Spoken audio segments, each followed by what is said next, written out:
So மக்கள் அனைவருக்கும் வணக்கம். ஸோ நான் வந்து பார்த்தீங்கன்னா, பாலிடிக்ஸ் இன் ஜப்பான் அப்படின்னு சொல்லிட்டு ஒரு பிளேலிஸ்ட் வந்து போட்டிருக்கேன். அதில் வந்து 2 காணொளிகள் வந்து நான் வந்து ஆல்ரெடி போஸ்ட் பண்ணியிருக்கேன். என்னன்னா, ஜப்பான்ல இந்த நான் இமிகிரண்ட்ஸ், ஆன்டி இமிகிரண்ட்டுக்கான ஒரு வேவ் வந்து போயிட்டுருக்குது. ஸோ அது என்ன? ஜப்பான்லோடைய இப்போ இருக்கக்கூடிய பிரதம மந்திரி வந்து எப்படி வந்தாங்க? அப்படின்றத பற்றி போட்டிருந்தேன்.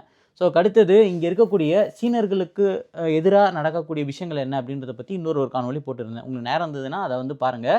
அப்போ தான் வந்து இந்த காணொலியை நீங்கள் பார்க்கும்போது அந்த கண்டினியூட்டி உங்களுக்கு வந்து புரியும். ஸோ இந்த காணொலியில் நம்ம என்ன பார்க்க போகிறோம் அப்படின்னு வந்து பார்த்தீங்கன்னா, நான் வந்து போன 2 காணொலி போடும்போது நிறைய பேர் என்கிட்ட கேட்டிருந்த கேள்வி, அண்ணா இந்த மாதிரி நான் வந்து ஜப்பானுக்கு வரணும்னு நினைக்கிறேன். ஸோ இதுக்காக நான் ரொம்ப சிரமப்பட்டு நான் படிச்சுட்டு இருக்கேன் ஜப்பானிய மொழியை. ஸோ அப்படி இருக்கும் பட்சத்தில் நீங்கள் இப்போ தான் நான் ஜப்பானுக்குள்ளே வந்திருக்கேன், இப்படியும் ஒரு ஆட்கள் இருக்காங்க. இப்போ தான் நான் ஜப்பானுக்கு வந்திருக்கேன், இப்போ நீங்கள் வேறு அந்த ஆன்டி இமிகிரண்ட் அந்த மாதிரிலாம் வந்து சொல்கிறீங்க. ஸோ அப்படி இருக்கும்போது இங்கே வந்து என்ன மாதிரி வந்து ஒரு என்விரான்மெண்ட் வந்து இருக்கும் அப்படின்னு வந்து நிறைய பேர் கேள்வி கேட்குறீங்க. இங்கே வந்து வர முடியாமல் போயிடுமா அப்படின்னு, கனவுகள் வந்து தகர்ந்துருமா அப்படின்லாம் நிறைய பேர் சென்சிட்டிவாக கேட்குறீங்க. ஸோ அந்த கேள்விகளுக்கான பதிலாக தான் இந்த ஒரு காணொலி இருக்க போகுது. ஸோ முதல்ல இங்கே வந்து ஆன்டி இமிகிரண்ட், அதாவது இமிகிரண்ட் இல்லாமல் இந்த நாடு இயங்குமா அப்படின்றதுக்கு ஒரு சில உதாரணங்கள் உங்களுக்கு சொல்லணும்னு நினைக்கிறேன். இப்போ உதாரணத்துக்கு சொல்கிறேன். இன்றைக்கி இருக்கிற நிலைமைக்கு, இப்போ 2026 அக்டோபர் 27 இந்த காணொலி எடுத்துகிட்டு இருக்கிறேன்.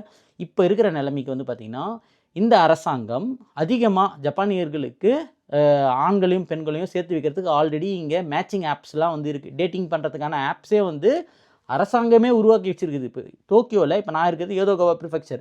இந்த ப்ரிஃபெக்சர்லேயே உங்களுக்கு வந்து டேட்டிங்க்கான ஆப் வந்து பார்த்திங்கன்னா அரசாங்கமே வந்து டெவலப் பண்ணி வச்சுருக்கு. ஏன்னா இப்போ தேர்ட் பார்ட்டி டேட்டிங் ஆப்புன்னும் போது அது எப்படி ஒன்றாலும் போகிறதுக்கு வாய்ப்பு இருக்குது இல்லைங்களா? ஸோ அதை வந்து அரசாங்கமே நடத்தும் போது அதுக்கான கரெக்டாக ஒருத்தர் வந்து நான் இந்த மாதிரி ஒரு பொண்ணு வந்து தேடுறேன் அப்படின்னும் போது, அப்போ இந்த பொண்ணு வந்து நான் ஒரு பையனை தேடுறேன் அப்படின்னும் போது அதை வந்து எப்படி ஸ்டேஜ் பை ஸ்டேஜாக எடுத்துன்னு போய்ட்டு அவங்கள என்கேஜ் பண்ணுறது அப்படின்றதுக்கு அரசாங்கமே முயற்சிகள் எடுக்கிறாங்க. நான் வந்து சுத்தமாக ஜப்பான் அரசாங்கம் வந்து இந்த பாப்புலேஷன் டிக்ளைனுக்கு எதுவுமே ஆக்ஷன் எடுக்கல அப்படின்னு வந்து சொல்ல மாட்டேன். ஆனால் இப்போ இங்கே இருக்கக்கூடிய யங்ஸ்டர்ஸோட மனநிலைமை எப்படி இருக்குது அப்படின்னு பார்க்கணும் இல்லைங்களா? இங்கே இருக்கக்கூடிய பேசிக் சேலரி அப்படின்றது ரொம்ப கம்மிங்க.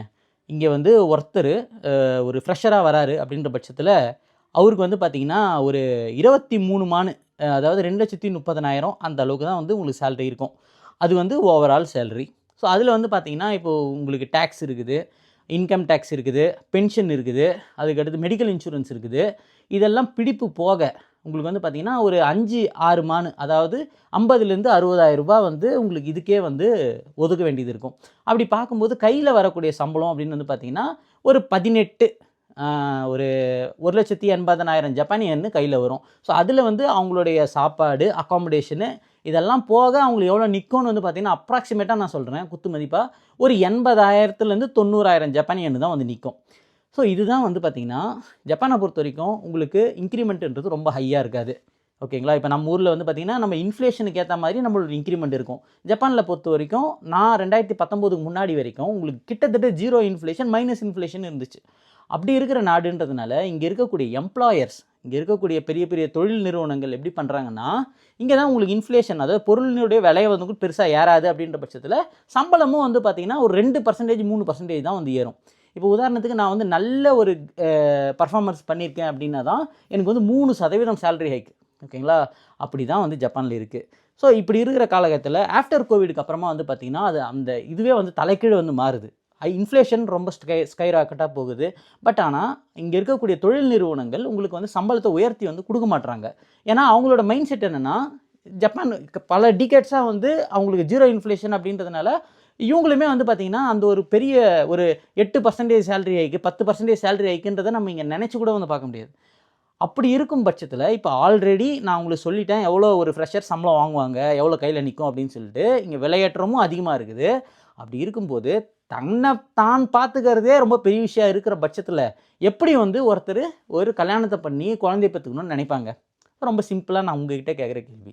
ஸோ அதுதான் இங்கே இருக்கக்கூடிய நிலைமை. அன்டில் அதர்வைஸ் இங்கே இருக்கக்கூடிய பேசிக் பேவை ஹைக் பண்ணாத வரைக்கும் இங்கே வந்து பார்த்திங்கன்னா அவ்வளோ சீக்கிரத்தில் யாராவது வந்து கல்யாணம் பண்ணி உங்களுக்கு வந்து குழந்தை பெற்றுப்பாங்களா அப்படின்னு வந்து பார்த்திங்கன்னா ரொம்ப ரொம்ப கஷ்டம். அந்த அளவுக்கு பெரிய ஹைக்கு வந்து கொடுங்க அப்படின்னு சொல்லிட்டு அரசாங்கம் வந்து பெரிய பெரிய கம்பெனிகள்கிட்ட சொன்னாலும் கம்பெனிகள் வந்து பார்த்திங்கன்னா காது கொடுத்து கேட்க மாட்டாங்க. ஓகேங்களா? ஸோ இதுதான் இங்கே இருக்கக்கூடிய நிதர்சனம். ஸோ இப்படி இருக்கிற பட்சத்தில் நீங்கள் எப்படி பாப்புலேஷனை வந்து இன்க்ரீஸ் பண்ண முடியும்? ஓகேங்களா? இது கிட்டத்தட்ட வந்து பார்த்திங்கன்னா இங்கே இருக்கக்கூடிய அந்த இளைஞர்களோட மைண்ட் செட் எப்படி இருக்குது அப்படின்னு வந்து பார்த்திங்கன்னா, அவங்க வந்து இப்போ உதாரணத்துக்கு சொல்கிறேன், ஜப்பானில் வந்து ஹையர் ப்ராஸ்டியூஷன். ஓகேங்களா? உங்களுக்கு பெருசாக தெரியாது. நான் சொல்லும்போது உங்களுக்கு ரொம்ப இதுவும் ஆச்சரியமாக இருக்கும். இங்கே இருக்கக்கூடிய ஒரு 18 வயசு 19 வயசு பெண்கள் உங்களுக்கு வந்து பார்த்திங்கன்னா ஒரு காலேஜ் யூனிவர்சிட்டியில் படிக்கிறாங்க அப்படின்ற பட்சத்தில் எனக்கு தெரிஞ்சு நான் பார்த்த ஆய்வறிக்கையின் பிரகாரம் கிட்டத்தட்ட ஒரு 35 to 40% ஆஃப் இந்த பெண்கள் வந்து பார்த்திங்கன்னா இப்போ பெரும்பாலான இந்த மாதிரி டோக்கியோ மாதிரி நகரங்களில் இருக்கிறவங்க இங்கேருந்து வேறு ஒரு நகரத்துக்கு போய் ப்ராஸ்டியூஷன் பண்ணிவிட்டு அங்கேருந்து இங்கே வந்துடுவாங்க. ஷின்கான்சன் புல்லட் ட்ரெயின் பிடிச்சிட்டு போயிட்டு. ஸோ ஒரு பெண்கள் வந்து பார்த்திங்கன்னா அவங்க ஹையர் ஸ்டடீஸ் பண்ணுறதுக்கே அவங்களோட சர்வைவலுக்கு ப்ராஸ்டியூஷன் பண்ணி தான் இங்கே பண்ணுற மாதிரியான நிறைய ஒரு இது வந்து இங்கே வந்துடுச்சு. ஸோ இங்கே ப்ராஸ்டியூஷன் அதிகமாக இருக்க என்ன ஆகுதுன்னா, ஆண்களை பொறுத்த வரைக்கும் கல்யாணம் பண்ணிக்கணுன்ற ஒரு எண்ணம் வந்து அவங்களுக்கு வரமாட்டேங்குது. ஏன்னா உங்களுக்கு எல்லாமே உங்களுக்கு ஈஸியாக கிடைக்கும்போது எதுக்கு நம்ம வந்து கல்யாணம் பண்ணிக்கணும்? இதுக்கு எதுக்கு இப்போ ஒரு கல்யாணம் பண்ணிக்கிட்டோம்னா ஒரு குழந்தை இருக்குது, கல்யாணம் பண்ணிட்டு ஒரு ஒய்ஃப் இருக்காங்க, அவங்களுக்கான எக்ஸ்பென்சஸ் இருக்குது. இதெல்லாம் நீங்கள் கால்குலேட் பண்ணி பார்த்தீங்கன்னா நம்மளுக்கு இது வந்து பெஸ்ட்டான ஒரு வழியாக இருக்கே அப்படின்னு நினைக்கிற ஆண்களுடைய மென்டாலிட்டி இங்கே இருக்குது அப்படின்றது நிதர்சனமான ஒரு விஷயம். ஸோ இது வந்து நான் ஏதோ அடித்து விட்றேன் அப்படின்னு வந்து நினைக்காதீங்க. என்னுடைய நண்பர்கள் என் கூட இருக்காங்க. ஸோ அவங்களாம் வந்து பார்த்திங்கன்னா ஜப்பானிய நண்பர்கள். அவங்களாம் இன்னும் கல்யாணம் பண்ணிக்காமல் தான் இருக்காங்க. அவங்கக்கிட்ட கேட்டால் ரொம்ப சிம்பிளாக சொல்லக்கூடிய விஷயம் இதுதான். நான் குடிச்சிட்டு நான் ஜாலியாக இருந்தாங்கன்னா போயிட்டு இசகையா அந்த மாதிரியான இடத்துல போய் என்ஜாய் பண்ணணும். அப்படி இருக்கும்போது நான் எதுக்கு வந்து தேவையில்லாமல் கல்யாணம் பண்ணி வச்சுக்கிட்டேன்னா குழந்தைய பார்த்துக்கணும், அதை பார்த்துக்கணும் அப்படின்னு சொல்லுவாங்க. அது மட்டும் இல்லாமல் என் சம்பளத்தை திரும்பி முழுசாக நான் வந்து இங்கே வந்து பார்த்திங்கன்னா ஜப்பானில் பெண்கள்கிட்ட தான் வந்து ஒய்ஃப் கிட்ட தான் நம்ம முழு சம்பளத்தை கொடுத்துடணும். இங்கே என்னோடய பாஸ்லாம் இருக்காங்க. அவங்களாம் வந்து பார்த்திங்கன்னா ஒரு காலையில் ஒரு 1000 2000 ஜப்பானியன்னு சிகரெட் வாங்குறதுக்கு அதுக்குன்னு வந்து பார்த்திங்கன்னா போயிட்டு பொண்டாட்டிக்கிட்ட நின்று கேட்டு வாங்கின்னு வர மாதிரியான சிச்சுவேஷன் தான் இருக்குது. ஸோ அதனால் வந்து பார்த்திங்கன்னா இங்கே இருக்கக்கூடிய இந்த மாதிரி ஒரு சூழ்நிலைமையினால் உங்களுக்கு அவ்வளோ சீக்கிரத்தில் பாப்புலேஷன் இன்க்ரீஸ் ஆகுமா அப்படின்னு கேட்டிங்கன்னா கிட்டத்தட்ட வந்து ரொம்ப கஷ்டம் அப்படின்னு வந்து சொல்லலாம். ஸோ அப்படி பாப்புலேஷன் ஹைலி டிக்ளைன் ஆகின்னு இருக்கக்கூடிய இந்த ஒரு நாட்டில் உங்களுக்கு வந்து பார்த்திங்கன்னா இப்போது ரீசெண்டாக நான் பார்க்கும்போது அதாவது இந்த கருவுன்னு சொல்லுவாங்க. இப்போ நம்ம இந்தியா எடுத்துக்கிட்டிங்க அப்படின்னா உங்களுக்கு வந்து கீழே இருக்கிறது வந்து பார்த்திங்கன்னா பேஸு. இந்த இளைஞர்கள் வந்து பார்த்திங்கன்னா அதிகமான ரேஞ்சில் இருப்பாங்க. மேலே வந்து பார்த்திங்கன்னா உங்களுக்கு முதியோர்கள் ரொம்ப கம்மியான இதில் இருப்பாங்க. ஸோ இதே ஜப்பானில் எடுத்துக்கிட்டிங்க அப்படின்னா உங்களுக்கு இளைஞர்கள் இப்படி வந்து கீழே சுருங்கிட்டாங்க. மேலே இருக்கிற இந்த முதியவர்கள் வந்து பார்த்திங்கன்னா இந்த பார் வந்து பார்த்திங்கன்னா இன்க்ரீஸ் ஆகிட்டே போகும். ஸோ இதனால் வந்து பார்த்திங்கன்னா உங்களுக்கு உங்களுக்கு வந்து பார்த்திங்கன்னா இந்த ஹாஸ்பிட்டல்ஸ் எல்லாம் இருக்குது இல்லைங்களா? ஸோ அங்கே வந்து உங்களுக்கு காங்கோஷி அப்படின்னு சொல்லுவாங்க நர்சஸ்ஸு. அவங்களுக்கு மிகப்பெரிய ஒரு பற்றாக்குறை இருக்குது. நிறைய ஹாஸ்பிட்டல்ஸ் வந்து பார்த்திங்கன்னா கொலாப்ஸ் ஆகக்கூடிய சிச்சுவேஷனில் இருக்குது. இப்போ உதாரணத்துக்கு சொல்லணும்னா உங்களுக்கு வந்து இந்த ஜப்பானிய அரசாங்கம் இப்போ எல்டிபி இல்லை லிபரல் டெமோக்ராட்டிக் பார்ட்டி அப்படின்றவங்க 2 லட்சம் ஜப்பானியன் வந்து உங்களுக்கு நாங்கள் வந்து இலவசமாக கொடுக்குறோம் அப்படின்னு சொல்லிட்டு இந்த எலெக்ஷன் நடக்கிறதுக்கு முன்னாடி ஒரு 4 மாதம் 3 மாதத்துக்கு முன்னாடி எலெக்ஷன் வந்தது. அந்த எலெக்ஷன் நடக்கிறதுக்கு முன்னாடி வந்து எல்லாருக்கும் வந்து சொன்னாங்க. ஸோ இது வந்து பார்த்திங்கன்னா யூஸ்வலாக ஒரு ஸ்டண்ட் மாதிரி தான். எல்லா நாட்டிலையுமே நம்ம தமிழ்நாட்டில் கூட வந்து பார்த்திங்கன்னா இது இலவசமாக தரேன், அது இலவசமாக தரேன்னு சொல்லி ஓட்டு வாங்குறோம் பார்த்திங்களா?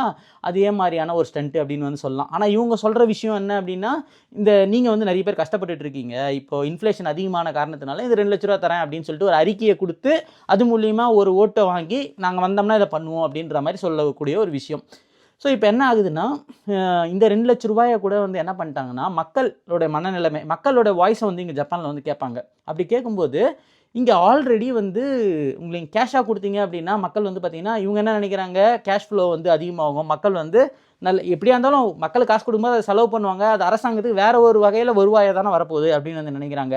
ஆனால் நான் சொன்னேன் இல்லைங்களா ஹாஸ்பிட்டல்ஸு இது வந்து பார்த்திங்கன்னா கொலாப்ஸ் ஆகிட்டு இருக்குது. ஏன் கொலாப்ஸ் ஆகுதுன்னா உங்களுக்கு முதியவர்கள் இங்கே நான் சொன்னேன் இல்லைங்களா அந்த கருவில் மேலே எல்லாம் முதியவர்கள் இருக்காங்க, கீழே வந்து சுருங்குது பாருங்கள், வி மாதிரி இருக்குது.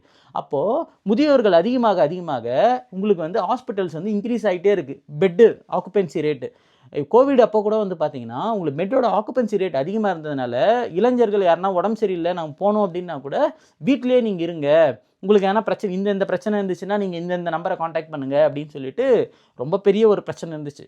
இப்போ வந்து பார்த்திங்கன்னா கிட்டத்தட்ட நிறைய ஹாஸ்பிட்டல்ஸ் கொலாப்ஸ் ஆகிற சிச்சுவேஷனில் இருக்குது. ஆட்களுமே இல்லை, நர்சஸும் இல்லை. ஸோ அதனால் என்ன பண்ணுறாங்கன்னா இந்த 2 லட்ச ரூபா அப்படின்றத நிறுத்திட்டு நாங்கள் வந்து இதை இந்த மாதிரியான ஹாஸ்பிட்டல் எந்தெந்த செக்டார் வந்து ரொம்ப ஒஸ்ட்டாக வந்து அஃபெக்ட் ஆகிருக்கோ அதுக்கு நாங்கள் வந்து செலவு பண்ணுறோம் அப்படின்னு சொல்லிட்டு இருக்காங்க. ஆனால் என்ன தான் இவங்க பண்ணாலும் இமிக்ரேஷன்ஸ் இல்லாமல் இந்த ஹாஸ்பிட்டல்ஸில் இருக்கக்கூடிய இப்போ எஸ்எஸ்டபிள்யூ விசான்னு நானே வந்து சொல்லியிருப்பேன், ஸ்பெசிஃபைடு ஸ்கில்டு ஒர்க்கர்னு சொல்லிட்டு. இந்த விசா மூலிமா தான் நிறைய பேர் வந்து பார்த்திங்கன்னா இந்தியாவிலேருந்து பர்டிகுலராக கேரளாலேருந்து நிறைய பேர் வராங்க, வந்து இங்கே வேலை பார்த்துட்டு இருக்காங்க. ஸோ இதனால் வந்து பார்த்திங்கன்னா ஹாஸ்பிட்டலுக்கு அந்த ஃப்ளோ அதை வந்து இயக்க முடியுது. இல்லைனா ஆட்கள் இங்கே கிடையாது, என்ன பண்ணுறது? ஓகேங்களா, இதுதான் ரியாலிட்டி. ஸோ ஹாஸ்பிட்டல்ஸை பற்றி நான் சொன்னேன், அது ஒரே ஒரு செக்டார் தான். ஸோ அது மட்டும் இல்லாமல் இப்போ நீங்கள் உதாரணத்துக்கு எடுத்துக்கோங்க, இப்போ இந்தியா வந்து ஒரு மிகப்பெரிய ஒரு ஐடிக்கான ஒரு ஹப்பு, இது நம்மளுக்கு எல்லாருக்கும் தெரிஞ்சிருக்கும். ஸோ ஜப்பான் வந்து பார்த்திங்கன்னா ஐடியில் ரொம்ப ரொம்ப வீக்காக இருக்கக்கூடிய ஒரு நாடு. என்னால் வந்து சொல்ல முடியல பர்டிகுலராக வந்து இப்போ ஏஐ சம்மந்தமான தொழில்நுட்பங்களில் இங்கே வந்து பார்த்திங்கன்னா வளர்ச்சி அப்படின்றது அதிகமாக இன்க்ரீஸ் ஆகும் அப்படின்றது வந்து பார்க்க முடியுது. ஸோ அது மட்டும் இல்லாமல் இந்த மாதிரியான ஆட்கள் இப்போ ஐடி செக்டர்லேருந்து ஒரு ஆட்கள் வரணும்னா இமிக்ரெண்ட்ஸ் தான் நீங்களே வரணும் உள்ளார. அப்போ அவங்களுக்கு வந்து ஒரு நல்ல டிமாண்ட் இருக்க தான் செய்யுது. அதாவது சிம்பிளாக சொல்லணும்னா லீகலாக யாரெல்லாம் வந்து மைக்ரேட் ஆகிறாங்களோ அவங்களுக்கு எந்த பிரச்சனையும் அது கிடையாது. ரொம்ப எளிமையாக சொல்லணும்னா நீங்கள் வந்து இல்லீகலாக இப்போ ரெஃப்யூஜிஸ் மாதிரி உள்ளே வரவங்களும் இருக்காங்க, உள்ளே வந்துட்டு கஷ்டப்படுறவங்களாம் இருக்காங்க. அந்த மாதிரி இல்லாமல் நீங்கள் வந்து கரெக்டான ஒரு வழியில் நீங்கள் உள்ளே வந்தீங்க அப்படின்னா இங்கே வந்து லீகலாக எந்த பிரச்சனையும் இல்லாமல் நீங்கள் கரெக்டாக டேக்ஸ் கட்டுறீங்க, நீங்கள் வருமானம் நல்லா இங்கே வேலை பார்க்குறீங்க, அது மூலயமா வருவாய் ஈட்டுறீங்க அப்படின்னும் போது பிரச்சனையே கிடையாது. இல்லீகலாக வரும்போது தான் இங்கே வந்து பிரச்சனைகள் வந்து ஏற்படுதுன்றதை ரொம்ப கிளியராக தெரிஞ்சுக்கோங்க. யாரும் வந்து பயப்படணும் அப்படின்ற ஒரு அவசியம் கிடையாது. இவங்க என்ன தான் குட்டிகரணம் போட்டாலும் இந்த நான் உங்களுக்கு காரணத்தை சொல்லிட்டேன், எதனால் பாப்புலேஷன் இங்கே ஹைலி டிக்ளைன் ஆகுது அப்படின்னு சொல்லிட்டு. ஹையர் த வேஜஸ் கொடுக்குற வரைக்கும் இங்கே வந்து அவ்வளோ சீக்கிரத்தில் பாப்புலேஷன் இன்க்ரீஸ்ன்றதை எதிர்பார்க்கவே வந்து முடியாது. இதுதான் வந்து இது நான் தான் சொல்லி அப்படி உங்களுக்கு தெரியணும்னு இல்லை, நீங்களாக வந்து இதெல்லாம் ஒரு அனாலிசிஸ் நீங்கள் பண்ணி பார்த்தீங்கன்னா கூட, ChatGPT கிட்ட கேட்டிங்கன்னா கூட அதுவே வந்து கிளியராக சொல்லும். ஏன்னா இங்கே இருக்கக்கூடிய ரியாலிட்டி என்ன அப்படின்றத நான் உங்களுக்கு வந்து தெளிவாக சொல்கிறேன். ஸோ அப்படி இருக்கும்போது இங்கே வந்து நீங்கள் ஜப்பானிய மொழி கற்றுக்கிட்டு நீங்கள் வரணும், இல்லை ஆல்ரெடி இங்கே வந்துட்டேன் அப்படின்னா கூட நீங்கள் வந்து லாங்குவேஜை நல்லா கான்வர்சேஷன் ஸ்கில்ஸ் நல்லா டெவலப் பண்ணிக்கோங்க. அந்த மாதிரி இருந்தது அப்படின்னா நீங்கள் வந்து இங்கே ஒரு லாங் டேர்மான ஒரு லைஃப்பை வந்து கண்டிப்பாக வந்து பிளான் பண்ண முடியும். சரி, இப்போ வந்திருக்கிற இந்த ஒரு அரசாங்கம் இமிக்ரேஷனை வந்து கண்ட்ரோல் பண்ணுவாங்களா அப்படின்னு வந்து கேட்டிங்கன்னா, கண்டிப்பாக வந்து இவங்களுக்கு வேறு வழி இல்லாமல் போயிடுச்சு. என்னன்னு வந்து பார்த்திங்கன்னா, நான் என்ன தான் சொன்னாலும் இங்கே ஆட்களுக்கான பற்றாக்குறை அதிகமாக இருக்குது. இப்போ கன்ஸ்ட்ரக்ஷன் இண்டஸ்ட்ரிலாம் கிட்டத்தட்ட நம்ம ஊர் மட்டும் கிடையாது. இப்போ உதாரணத்துக்கு பார்த்திங்கன்னா வியட்நாம், இந்தோனேஷியாலாம் வந்து பார்த்திங்கன்னா ஜப்பானில் வந்து ரொம்ப அதிகம். ஓகேங்களா, லேபர் கேட்டகரியில் வரவங்களில் அவங்க ரொம்ப அதிகம். ஸோ இந்தியாவிலேருந்தும் இப்போ வந்து அதிகமாக வந்து எடுக்க ஆரம்பிக்கிறாங்க. ஏன்னா இந்த இண்டஸ்ட்ரி வந்து பார்த்திங்கன்னா ரொம்ப பெரிய ஒரு டர்புலன்ஸில் இருந்துகிட்டு இருக்குது அப்படின்னு வந்து சொல்லலாம். இப்போ இங்கே நான் பார்க்குறேங்க, இப்போ ரீசெண்டாக கடந்த ஒரு வருஷமாக நான் வந்து பார்க்குறேன், அங்கங்கே ரோடு வந்து கன்ஸ்ட்ரக்ஷன் ஒர்க்லாம் போகும் இல்லைங்களா, பார்த்தீங்கன்னா நம்ம ஆளுங்க தான் இருக்காங்க. நிறைய நம்ம தமிழ் ஆட்கள் வந்து பார்த்திங்கன்னா நிறைய வந்து பார்க்க முடியுது இந்த இண்டஸ்ட்ரியில். ஸோ அதனால் வீடு கட்டுற இண்டஸ்ட்ரியாக இருக்கட்டும், ரோடு ஒர்க்காக இருக்கட்டும், எனி கைண்ட் ஆஃப் கன்ஸ்ட்ரக்ஷன் ரிலேட்டடான விஷயங்களாக இருக்கட்டும், இங்கே வந்து டிமாண்ட் வந்து அதிகமாக இருக்குது. ஆனால் அதுக்கான கரெக்டான ரூட்டு வந்து நீங்கள் பிடிச்சி வரணும் அப்படின்றத லீகலாக நீங்கள் வாங்க அப்படின்னு தான் நான் உங்ககிட்ட சொல்கிறேன். ஓகேங்களா, ஹோப் இந்த ஒரு காணொலி மூலிமா ஒரு சில விஷயங்கள் தெரிஞ்சிருப்பீங்க அப்படின்னு வந்து நினைக்கிறேன். யாரும் வந்து இங்கே வரணும்னு நினச்சிட்டு இருக்கிறவங்க சரியான பாதையில் வந்தீங்க அப்படின்னா எந்த ஒரு பிரச்சனையும் இருக்காது. பர்டிகுலராக எடுத்துக்கிட்டிங்கன்னா உங்களுக்கு செமிகண்டக்டர் இந்த இண்டஸ்ட்ரி வந்து பார்த்திங்கன்னா நல்லா கொஞ்சம் பூம் ஆகிட்டு இருக்குது. ஓகேங்களா, ஏஐ சம்மந்தமான அடுத்தடுத்த நகர்வுகள் வந்து பார்த்திங்கன்னா இங்கே கொஞ்சம் அக்ரெசிவாக வந்து போயிட்டுருக்குது. ஸோ நீங்கள் டார்கெட் பண்ணுறது இந்த செமிகண்டக்டர் இண்டஸ்ட்ரி மாதிரி ஐடி செக்டாரில் இந்த ஏஐ சம்மந்தமான விஷயங்கள். இதை பற்றி இன்னொன்று டீட்டெயில்டாக இதில் பர்டிகுலராக வந்தால் நல்லாயிருக்கும். ஏன்னா ஏஐயை பொறுத்த வரைக்கும் பார்த்திங்கன்னா உங்களுக்கு மாற்றங்கள் இருந்துக்கிட்டே இருக்குது. ஏன்னா இப்போ நான் ஒரு வெப்சைட்டை வந்து டெவலப் பண்ணேன், லவ்வபிள் அப்படின்ற ஒரு விஷயத்தில் பேஸ் பண்ணி நண்பர் வந்து டெவலப் பண்ணார். இப்போ வந்து பார்த்திங்கன்னா இன்னொன்று புதுசாக வந்துடுச்சுங்க, அது லவ்வபிளோட பெஸ்ட்டாக இருக்குங்க அப்படின்னு சொல்லி பண்ணிகிட்டு இருக்காங்க. ஸோ அதனால் வந்து பார்த்திங்கன்னா இந்த ஏஐ டூலை நம்ம வந்து எப்படி யூஸ் பண்ணி இங்கே இருக்கிற டிமாண்டை வந்து எப்படி நம்ம ஃபுல்ஃபில் பண்ண முடியும் அப்படின்றத பற்றி நீங்கள் யோசிக்கலாம். ஸோ அதுக்கான ஜாப் ஆப்பர்ச்சுனிட்டிஸ் வந்து இருக்குது. அதுக்கு அடுத்தது செமிகண்டக்டர் இண்டஸ்ட்ரியிலுமே நல்ல ஆப்பர்ச்சுனிட்டிஸ் இருக்குது. நீங்கள் வந்து ஃபோக்கஸ் பண்ண வேண்டியது ஜப்பானிய மொழி வித் வெரி குட் கான்வர்சேஷன் இருந்ததுன்னா தாராளமாக வந்து எதனா ஒரு வழியை பிடிச்சிக்கிட்டு உள்ளே வந்துட முடியும். ஜப்பானோட இமிக்ரேஷன் இப்போ இருக்கிற நிலைமைக்கே வந்து அவ்வளோ ஈஸியாக யாருக்கும் வந்து கொடுத்துறது இல்லை. பட் ஆனால் வந்து பார்த்திங்கன்னா ஃப்யூச்சரில் ஒரு சில ரெஸ்ட்ரிக்ஷன்ஸ் வந்து வரலாம். அது வந்து யாரை வந்து பாதிக்கும் அப்படின்னு நினச்சிங்கன்னா, யாரும் வந்து இந்த டேக்ஸ் கட்டாமல் சப்சிடிஸை வந்து ஊரில் குழந்தைங்கள வச்சுருப்பாங்க, இங்கே பிஆர் வச்சுருப்பாங்க, அந்த குழந்தைங்களுக்கு இங்கே இருந்துக்கிட்டே வந்து வாங்கிட்டு இருப்பாங்க காசு சப்சிடிஸு. ஸோ அந்த மாதிரியான பண்ணுறவங்களுக்கு வந்து பார்த்திங்கன்னா கண்டிப்பாக ஏன்னா ரெஸ்ட்ரிக்ஷன்ஸு வந்து வரலாம். பட் ஆனால் நீங்கள் லீகலாக வரப்போகிறீங்க, நீங்கள் ஒழுங்காக டேக்ஸ் கட்டி எல்லாரும் இங்கே இது பண்ண போகிறீங்க, கரெக்டான வழியில் சம்பாதிக்கிறீங்கன்ற பட்சத்தில் உங்களுக்கு எந்த ஒரு பிரச்சனையும் வரதுக்கான வாய்ப்புகளே கிடையாது. இந்த நாட்டில் ஜீரோ இமிகிரேஷன் பாலிசின்றது கிட்டத்தட்ட நடக்காத ஒரு காரியம். அந்த மாதிரி பண்ணாங்க அப்படின்னா கொல்லி கட்டி வச்சு நாங்கள் தலையை நம்மளே சொரிஞ்சுக்கிற கதை அப்படின்றதும் தெரிஞ்சுக்கோங்க. இப்போ இந்த ஒரு காணொலி பயனுள்ளதாக இருந்ததுன்னா நிறைய பேருக்கு ஷேர் பண்ணுங்கள். அடுத்த ஒரு காணொலியில் உங்களை சந்திக்கும் வரை உங்களிடமிருந்து விடைபெறுவது உங்கள் ஜப்பான் தமிழ் ப்ரோஸ்.